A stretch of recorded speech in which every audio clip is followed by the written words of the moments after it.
Rédaction Une Wallonie volontariste qui augmente volume d'investissement de 500 millions d'euros par an, avec une grosse tranche de 350 millions dévolus à la mobilité et au transport.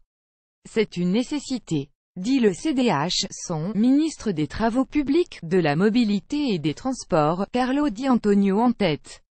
De l'argent qui sera bien utile vu l'état de ces dossiers, en Wallonie, comme dans la plupart des régions d'Europe, la mobilité est encore trop centrée sur les déplacements en voiture individuelle. 83% des kilomètres parcourus l'est en voiture et le constat est identique pour le transport des marchandises.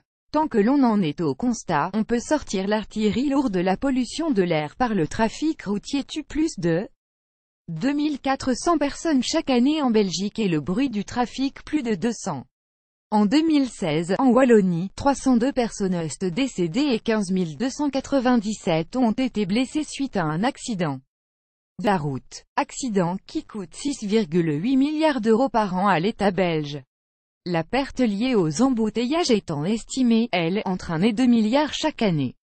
En 2030, le bureau du plan prévoit, à politique inchangée, une diminution des vitesses de circulation de 29% en heure de pointe, vu la congestion croissante, un accroissement des émissions de gaz à effet de serre de 12% malgré l'amélioration de l'efficacité énergétique des véhicules et carburants. Nouvelle route. S'il faut développer une mobilité alternative, ces chiffres ne plaident évidemment pas pour l'abandon des investissements routiers.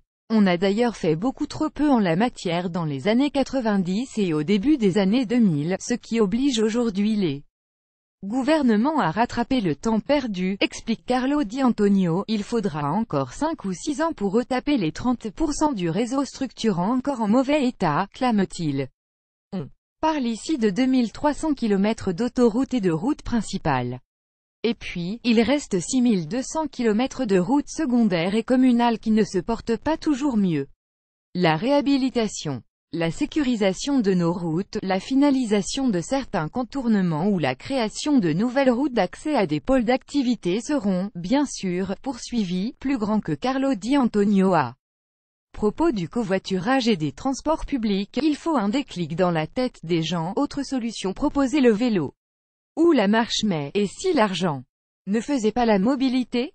Édito, plus grand que notre dossier complet dans nos éditions digitales.